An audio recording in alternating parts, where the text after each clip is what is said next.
இது தெரியாமல் வெள்ளி நகை வாங்கினால் எவ்வளவு நஷ்டம் உங்களுக்கும் நடந்திருக்கா?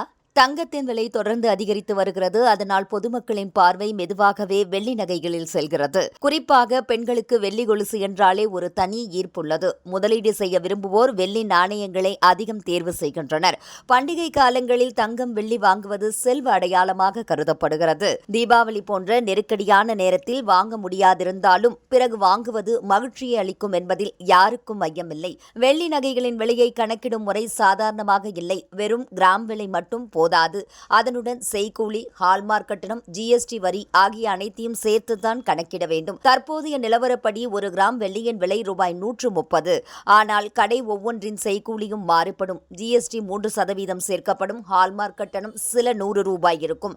எனவே வாங்கும் போது ரசீதில் அனைத்தும் தெளிவாக குறிப்பிடப்பட்டிருப்பதை உறுதி செய்ய வேண்டும். சில நகைக்கடைகள் செய்கூலியை தனியாக வசூலிப்பார்கள். சிலர் அதையே கிராம் விலையில் கலந்து காட்டுவார்கள். இதனால் வாங்குபவர்கள் குழப்பமடையலாம். எனவே ரசீதில் நகையின் எடை, செய்கூலி, வரி ஆகியவை தனித்தனியாக குறிப்பிடப்பட்டுள்ளதா என்பதை கவனிக்க வேண்டும். ஹால்மார்க் சான்று பெற்ற நகைகளை வாங்குவது நல்லது. இதுவே நுகர்வோரை பாதுகாப்பாக வைக்கும்.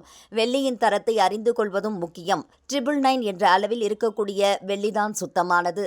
ஆனால் 925 தரமான வெள்ளி அதிகமாக விற்பனையாகிறது. அதில் பிற உலோகங்கள் கலந்திருக்கும். தங்கத்தில் போலவே வெள்ளியிலும் தர வித்தியாசங்கள் உள்ளன.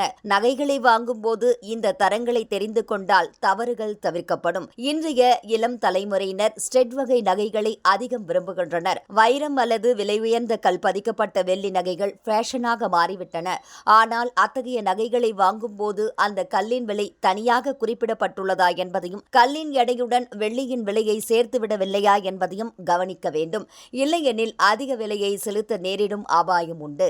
வெள்ளி நகைகள் அடிக்கடி பயன்படுத்தப்படும் போது கருமை படிந்துவிடும். இதனை தவிர்க்க ரோடியம் பிளேட்டிங் செய்யப்பட்ட நகைகள் விற்பனைக்கு வருகின்றன. இவை நீண்ட நாட்களும் வெள்ளை பொலிவுடன் இருக்கும். ரோடியம் பிளேட்டிங் செய்யப்படாத வெள்ளி நகைகளை அடிக்கடி சுத்தம் செய்ய வேண்டிய அவசியம் உண்டு.